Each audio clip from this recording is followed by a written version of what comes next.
अजून जागे व्हा, समजून सांगण्याचा प्रयत्न केला, परंतु त्यांच्यामधला राक्षस काही मरत नाही, माणूस काही जागा होत नाही.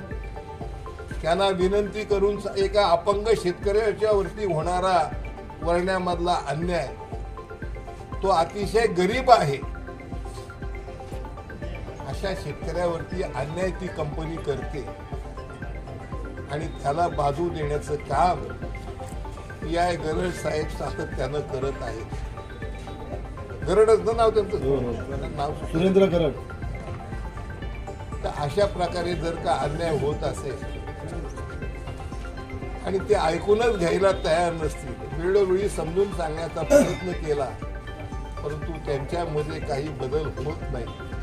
त्यांच्यातला राक्षस जागा झालेला आहे, तो राक्षस मरण्याची गरज आहे आणि म्हणून त्यांच्यावरती योग्य ती कारवाई केल्याशिवाय आणि SP साहेब आल्याशिवाय, त्यांना ही गोष्ट मी परवा दिवशी सुद्धा सांगितली होती, आज सुद्धा फोन करण्याचा प्रयत्न केला, त्यांचा फोन लागला नाही.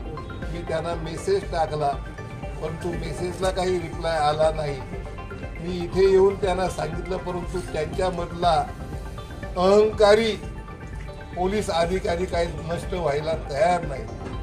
पोलीस कायद्याचे रक्षक असतात, सामान्य माणसाला आधारवड वाटतो, परंतु यांच्याकडनं अशा प्रकारे काही होत नाही. आणि म्हणून जोपर्यंत जिल्हा पोलीस अधीक्षक या ठिकाणी येत नाही, तोपर्यंत या ठिकाणाहून मी उठणार नाही, अशा प्रकारचा निर्णय घेऊन या ठिकाणी स्वतः पोलीस अधिकारी ते सांगू शकते. या ठिकाणी कंपनी सुरू आहे.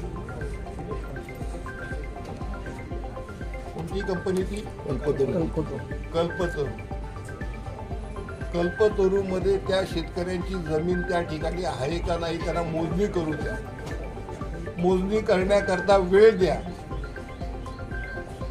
त्याला मोजणीचे पैसे भरू द्या. मोजणी केल्यानंतर खुशाल त्यांची जागा असेल त्यांनी घ्यावी, शेतकऱ्यांची जागा घ्यावी. पांडुरंग शिर्के हा गेली 50 वर्षे माझ्या जवळचा सहकारी आहे, अपंग आहे. त्याच्यावरती अन्याय करू नका असं त्यांना सांगत असताना सुद्धा त्यांच्यातला राक्षस काही मरत नाही, माणूस काही जागा होत नाही आणि पोलीस अधिकारी त्याहूनही जागा होत नाही. अशा अधिकाऱ्यासमोर दुसरा पर्याय काय राहू शकतो?